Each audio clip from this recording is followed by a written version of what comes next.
Hello, we're here with Dr. Paul Gilbert, Professor Paul Gilbert. He is the star of compassion-focused therapy and a beloved colleague from Derby, UK. Dr. Gilbert, if you would like to start, maybe you can tell us something that none of us know about you yet, maybe something that inspires you these days, something that you work on, something new and fresh. So these days, we're doing a lot more work on looking at the distinctions between a biological approach to compassion and the Buddhist idea about compassion. Actually, I might be able to show you a slide that you might be interested in. In fact, let me see if I can do that. That might be useful for you. That would be really interesting. Okay, one moment. See if I can show you this.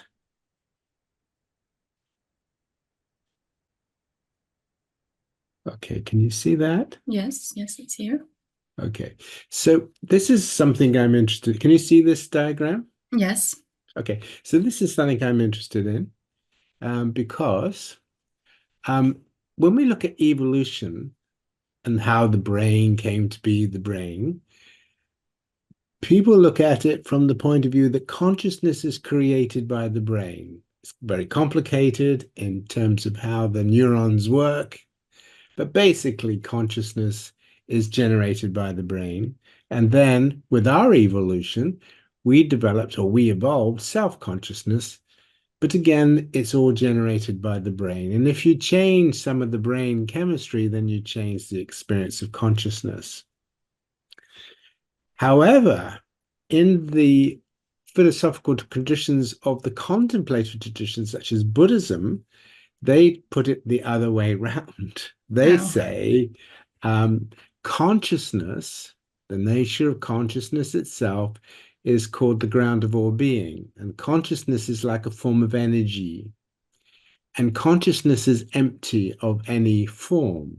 Okay, it's called non-duality, but it gives rise to form. So energy gives rise to subatomic particles, that gives rise to atoms. Atoms form molecules, molecules form patterns that form objects, stars and planets, and then eventually living things like you and me. But they're all patterns of the subatomic. They're all patterns of smaller and smaller things. They have no intrinsic reality or quality in themselves. If you think about a cube of ice, that has an object, it has a shape, it has a feel to it, but if it melts, it becomes water again.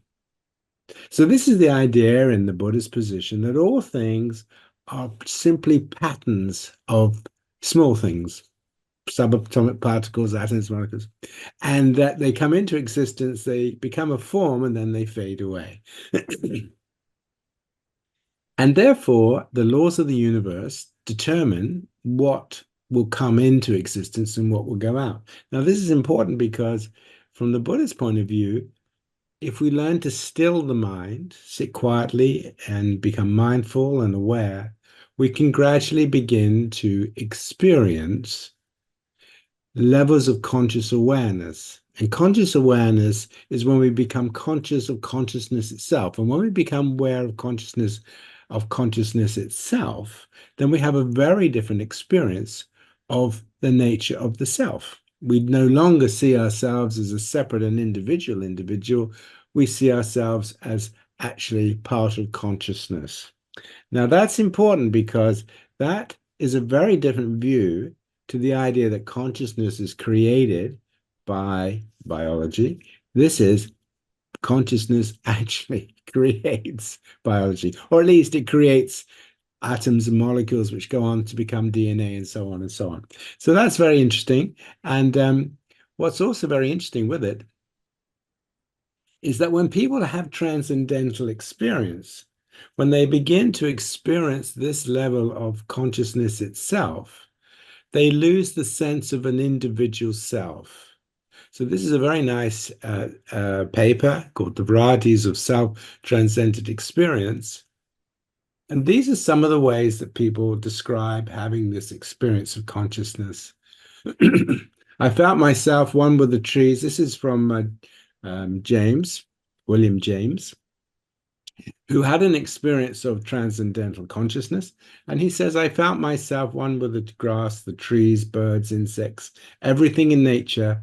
I exalted in the mere fact of existence, of being part of it all.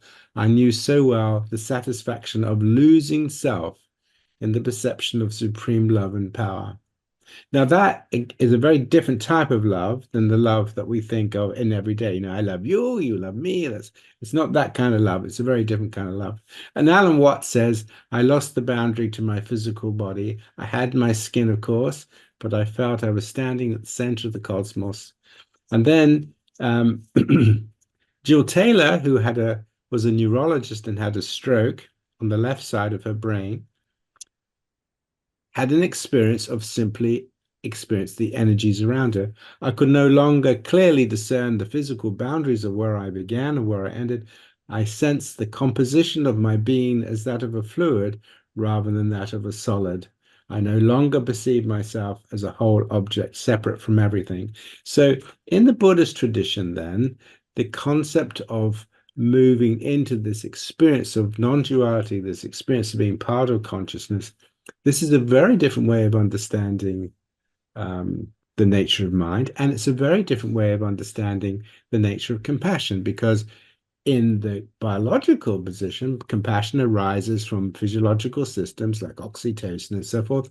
But in the Buddhist tradition, in the contemplative tradition, compassion arises naturally from the insight and the experience of being one with all. And because one is one with all, then one does not want to see other parts of the all experiencing suffering, if I can put it like that.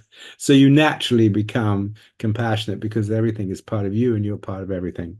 So that's one of the things we're working on at the moment, the interaction of these two different ways of thinking about the mind and thinking about compassion. And in fact, later today, we will run a retreat, which is based on personal practice, where people can practice generating some of these brain states. So that's something that might be of interest.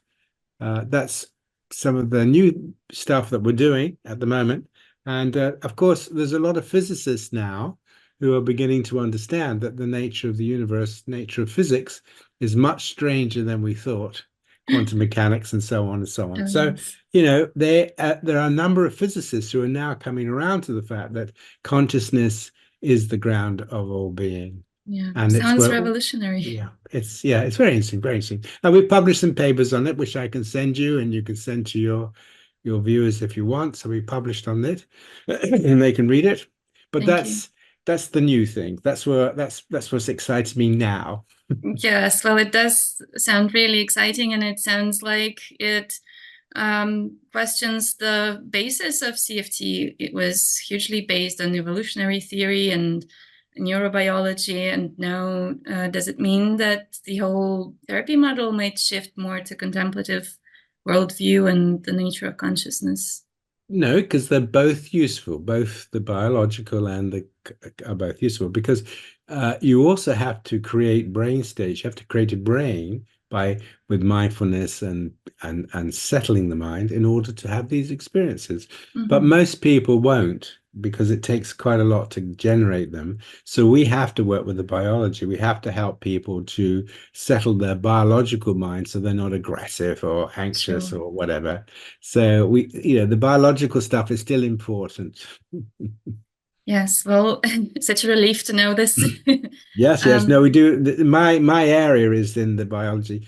The people I'm doing the retreat with, they are monks, and their tradition is the contemplative. So we are looking at how these two interact, not to get rid of one, but how they interact. How can they support each other?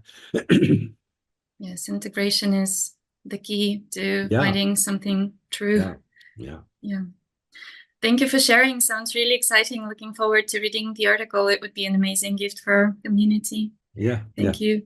Well, you mentioned being aggressive, and maybe we can talk a little more about the dark sides that we work with. And in your books and in your interviews, you often mention that you were inspired by Jung's works and the theory of archetypes is something that later on led you to creating the social mentalities theory, if I understand correctly.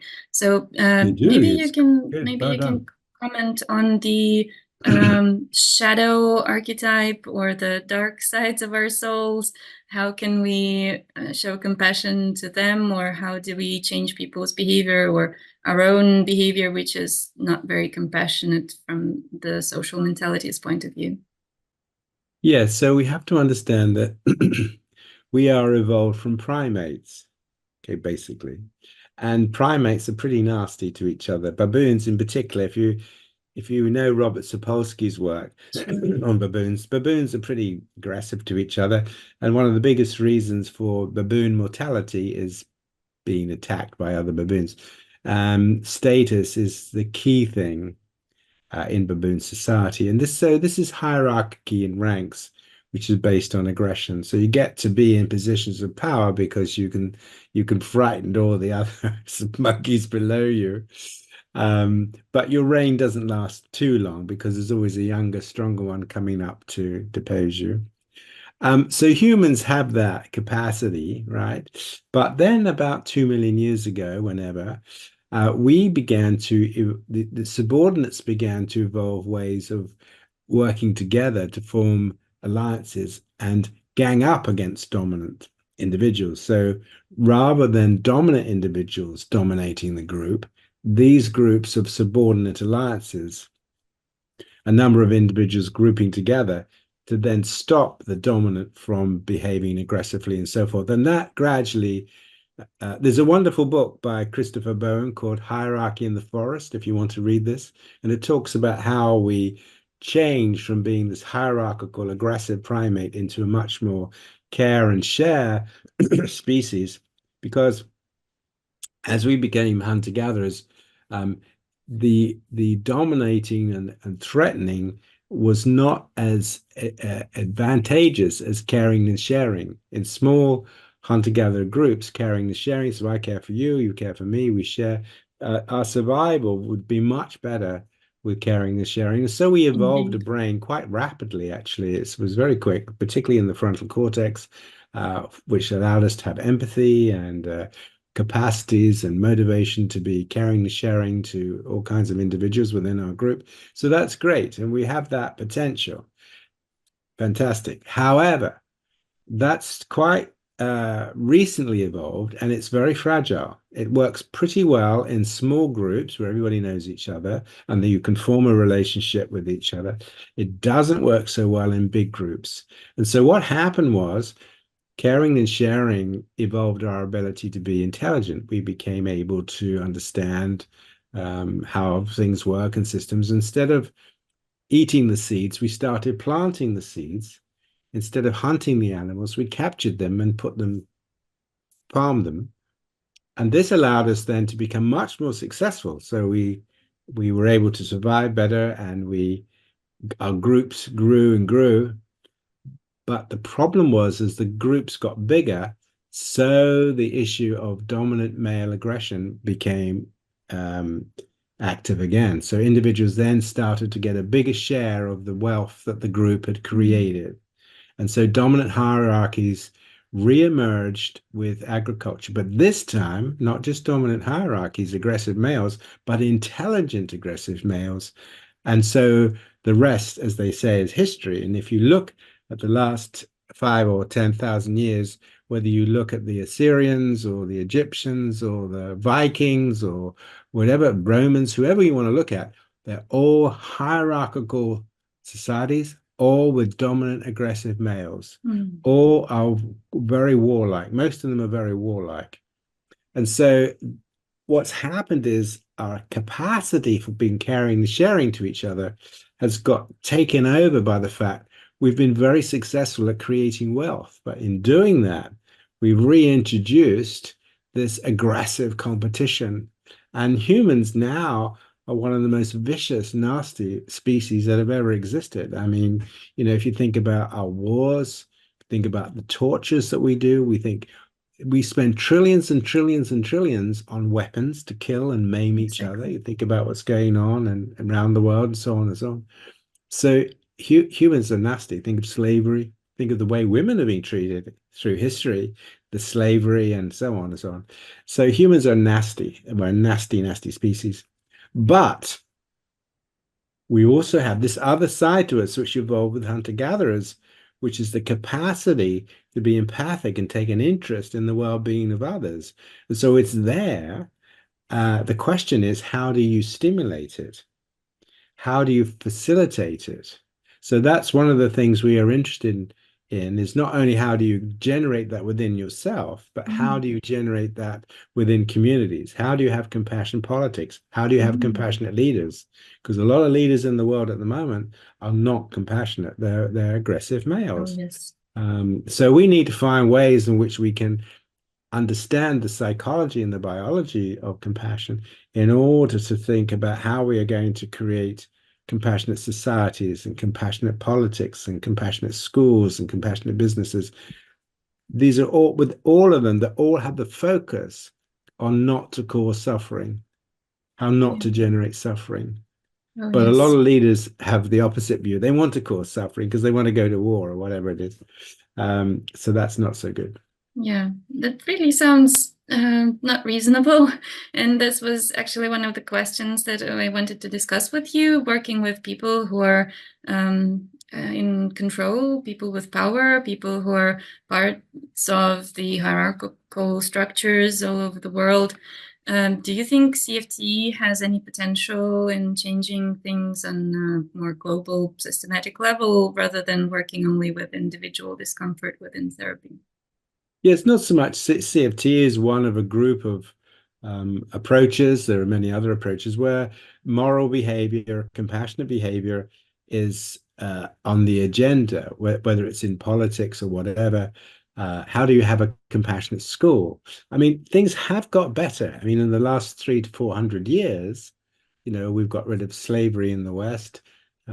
We still have a lot of slaves, unfortunately. Our treatment of women is better. It's not great by any means, but it's better than it was a few hundred years ago, at least in Western societies. So we are getting better. Our preparedness to accept sexual variation is diversity is better.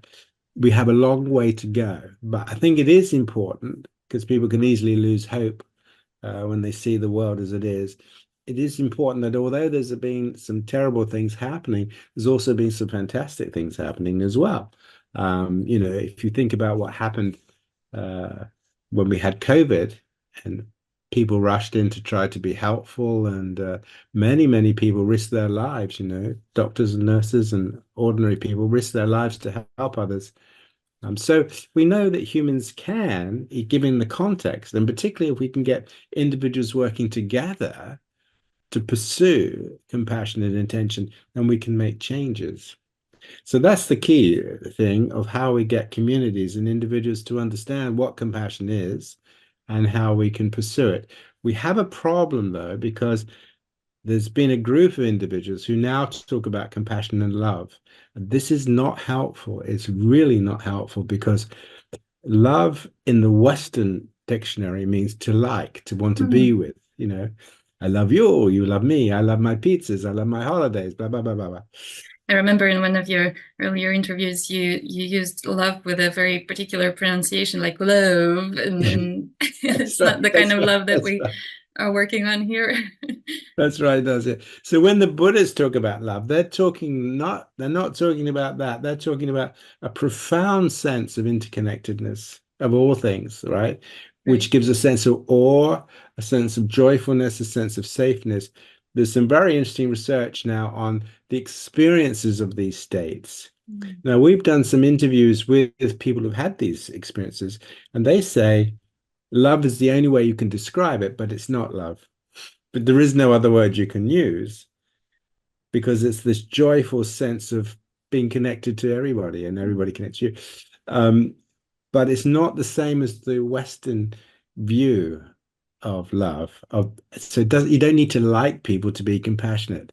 The most important thing about compassion is your courage and wisdom to address suffering. That's the most important. You don't need to like people. You can dislike them, but you don't want them to suffer. You're not going to cause them to suffer. And if they're suffering, you will try and help them. You might not like them. Might not want to be kind to them. You don't want to remember their birthdays or take them on holiday. But compassion is all about the creation and the prevention of suffering. Yeah. Well, that sounds really tricky. Very Do you think tricky. it can be one of the goals of therapy, or is it something beyond therapy and more closer to spiritual traditions? Yes, it's a wonderful question because it's both, really. I mean, it's not one or the other. I think to live a compassionate life is to live a moral and pro-social life, in my view. So that's why, and you don't need to have a spiritual view. You just have to want to live to a moral standard, basically, which is to try to hurt no one and to help those you can. Now, that was Schopenhauer's view, by the way. Arthur Schopenhauer he was a famous philosopher. He didn't think that we should be pursuing happiness. He said we should stop suffering. Happiness will come, but how can we stop suffering, particularly the suffering we cause? Because we cause a lot of suffering to our animal. We're a predator. The way we farm is not good, is it? And we've caused a lot of suffering to the planet. So, if we can learn to stop suffering, that would be good. Stop causing suffering, that would be good. So you don't need necessarily to have a spiritual tradition, but a spiritual tradition is also good if you have a compassion focus. Not all spiritual traditions have a compassion focus. There are spiritual traditions in the world, religions in the world, that have a very hostile view, and that their God wants you to kill other people and so on and so on. So not all spiritualities are necessarily compassionate. Some are, but not all of them are. Some of the religions have had some pretty awful ideas about hell and punishment and executing people in horrible ways for religious mistakes or whatever. So I think compassion spirituality is a particular kind of spirituality. Yeah.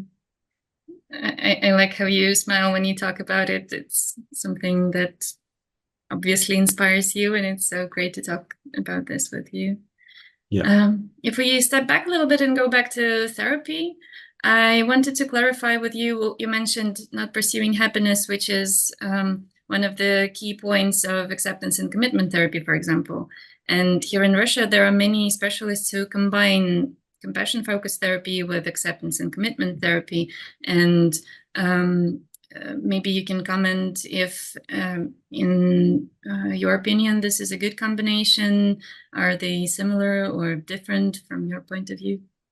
Oh, they're in some ways very different, and in some ways they have similarities. So they're very different in the sense that they're a branch. They used to call themselves third wave CBT. That's what they used to call themselves. They don't do that anymore now. Steve Hayes has given up on that, quite rightly, and calls it a process-focused therapy, again, quite rightly. But there are many process-focused therapies. You had a question about psychodynamic.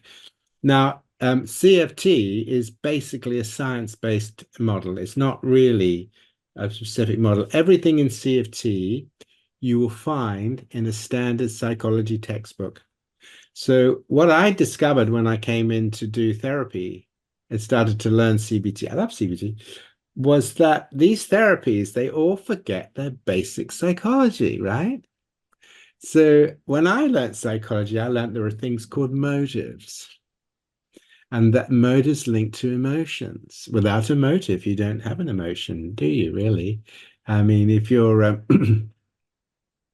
if you're motivated to go out tonight, you're really looking forward to going out tonight, it's what you want to do, but then for some reason you can't go, you're going to be upset. But actually, if you didn't really want to go, and then it gets scattered, you'll be, oh, that's good. So motives and emotions are very, very important. And sometimes when people have emotional difficulties, it's actually to do with the motivation. So motives are important, and compassion is a motive. Compassion organizes your brain, and it organizes your brain in a particular kind of way. And it has a genetic component. It has systems in the frontal cortex. It has your vagus nerve. ACT doesn't go anywhere near that.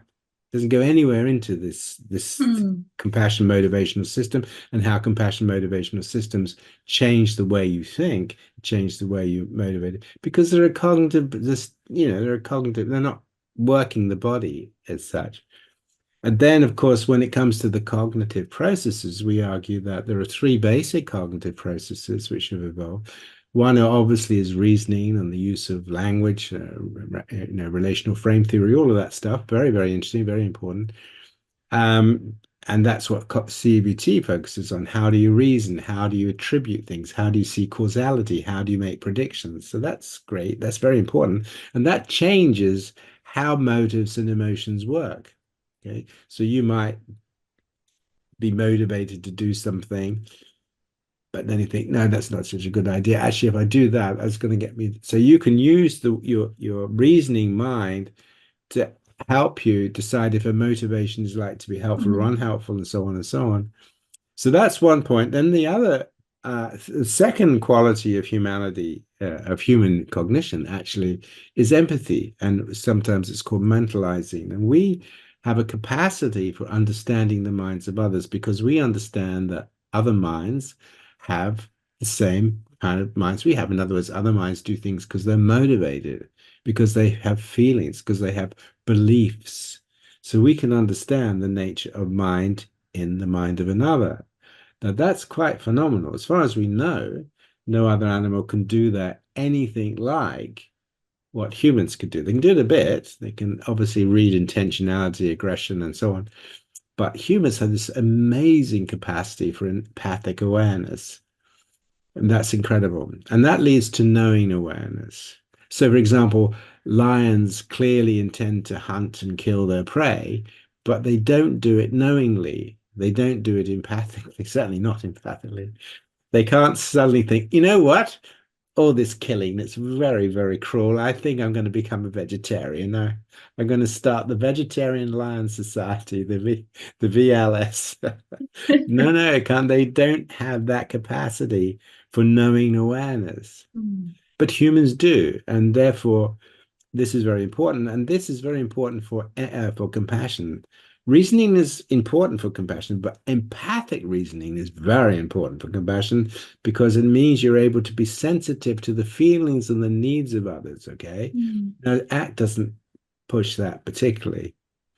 Also, you can be good at one and not the other. So you can be very good at reasoning. You could win a Nobel Prize. You can be a scientist, but you're not necessarily very good at empathy. You might not be very empathic.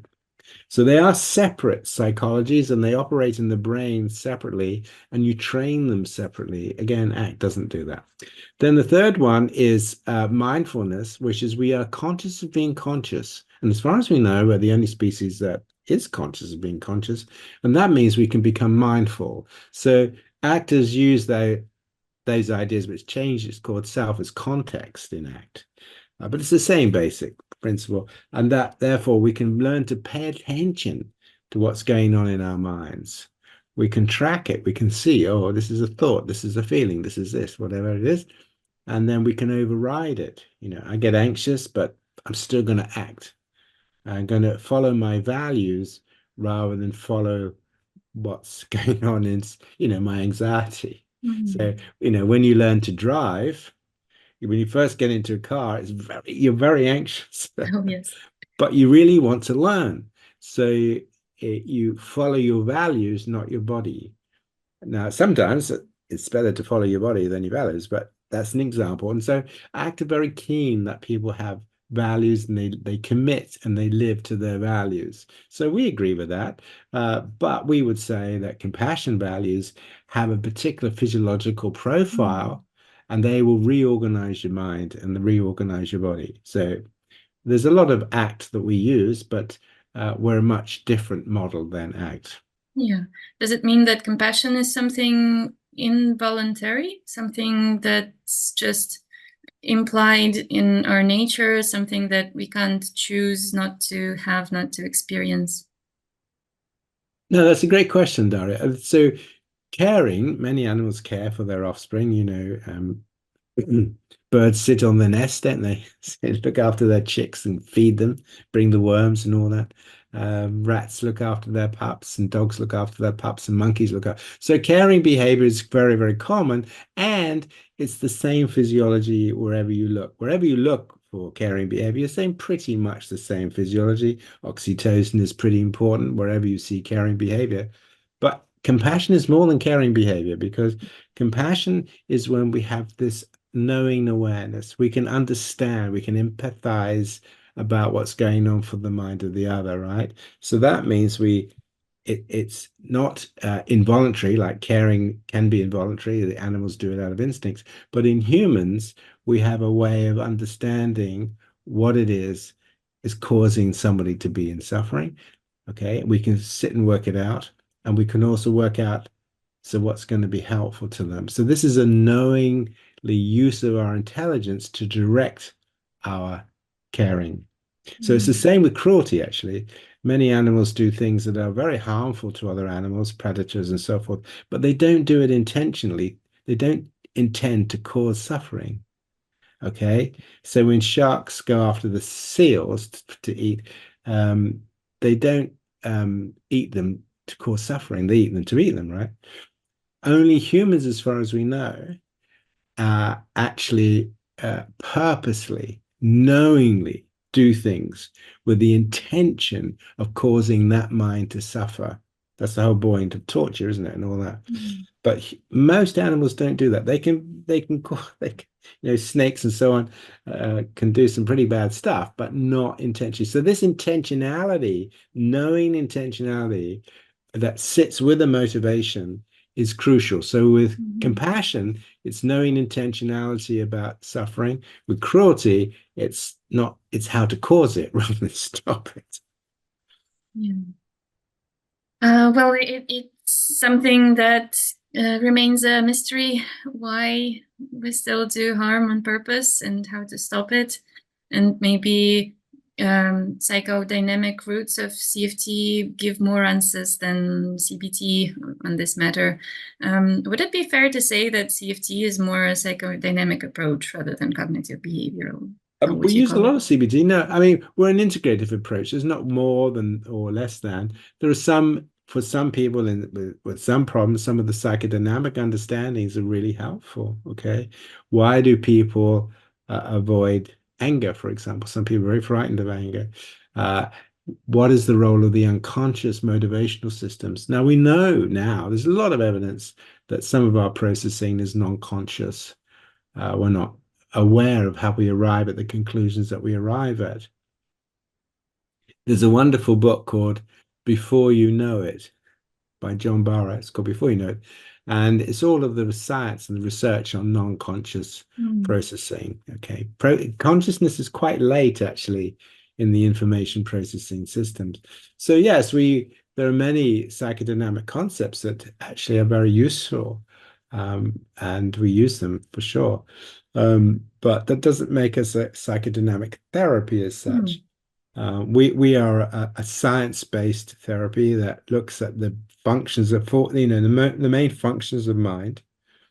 I mean, take you back one stage. From an evolutionary point of view, all life forms have three basic tasks. Every life form. You have to be able to detect and deal with threats to your existence. So even the bacteria in your gut, in your stomach, they can detect toxicity and they can move away. They can swim away. Okay. When trees run out of water, they curl their leaves. Yeah. Their leaves curl up to contain water. So these are all threat-based systems. So threat-based systems, all living things have to be able to detect threats and deal with them. Otherwise, that's the end of life pretty quick. So that's the first thing. The second thing is then that all living things have to be able to obtain nutrients, things that will sustain them. Okay, so trees put down roots and takes this, so they have to have a system for doing that. Whereas mammals and other species, they have to eat. We have omnivores and carnivores, so some eat grasses and fruits and things, and others are predators and they have to eat other life forms. Then if you're sexually reproducing, you have to find a mate. If you If you're an animal that lives in a burrow, you got to find a house. So with these that we call these drive things that you need to go out and do and find, and when you get them, these are called rewards. You feel good. Oh yes, I was very hungry, now I've got some food, now I feel good. And then the third one is all living things need to be able to rest and digest, where they can just be quiescent, because particularly for mammalian bodies, when mammalian bodies rest, all kinds of things happen. There's a regeneration of organs and all that sort of stuff. So those are your 3 life tasks: the ability to detect and defend, the ability to go out and achieve things, and the ability to rest and digest. And they give rise to 3 types of emotion.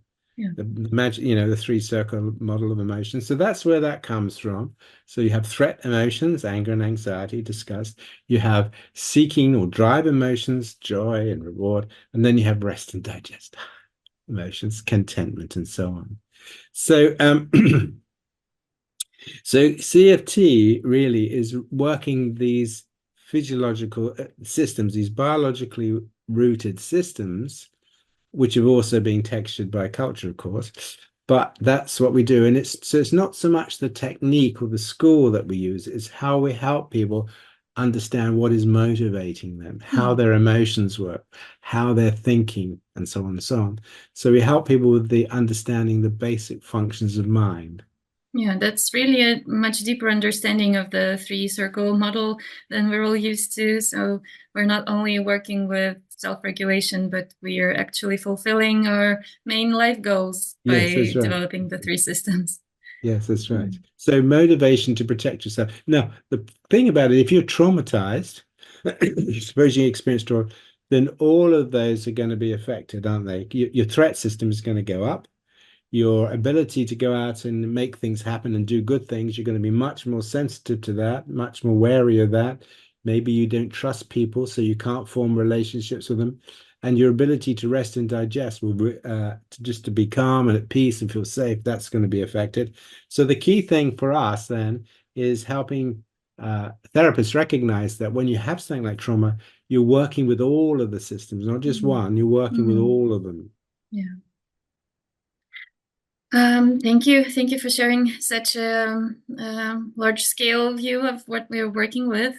I think we have time for one more question, and Yeah, maybe sure. just in conclusion, I would love to know your vision of the future.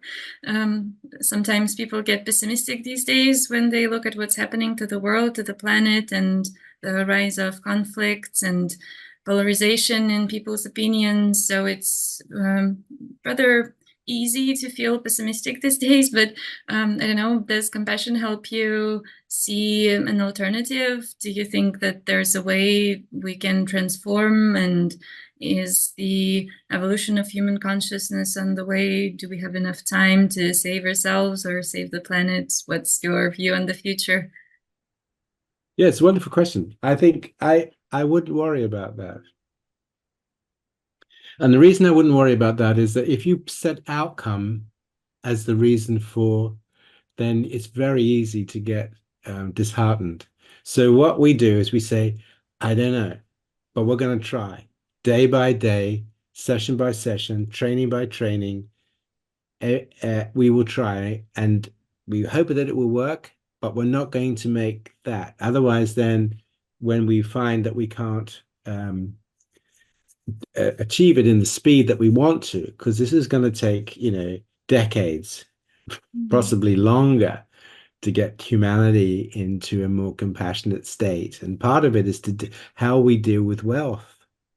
It's all to do with wealth, how we deal with wealth, because in the individuals, the competitive, aggressive individuals, they want to get their share of the wealth. And the other problem that we have is that, and you see this in the prisons, is that people who have been traumatized, and a lot of the leaders who are aggressive leaders are traumatized males that come from traumatized backgrounds. These individuals only feel safe if they can threaten you. So we know that in primates, the dominant individual, you get up the hierarchy, because you can threaten those below you, and you have to see that you frightened them.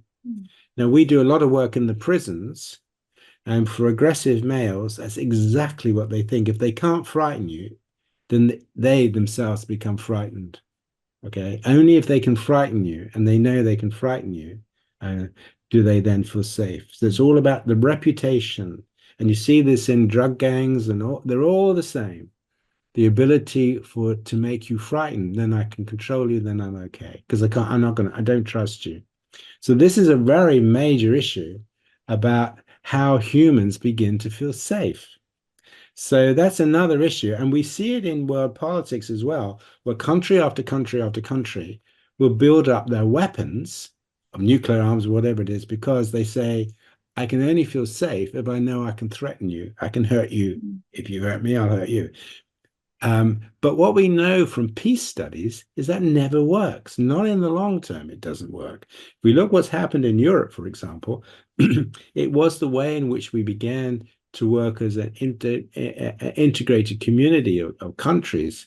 Not that we actually had weapons, we had weapons pointing at Germany or that that didn't that we've done all that. We've been all that. We've had a horror show in Europe of Yes. using weaponry to kind of feel safe. It doesn't work, not in the long term. It nearly always goes wrong, causes a lot of suffering. And also you get the arms race and waste a lot of. So we have to find ways of creating a world where there is mutual trust and reciprocation.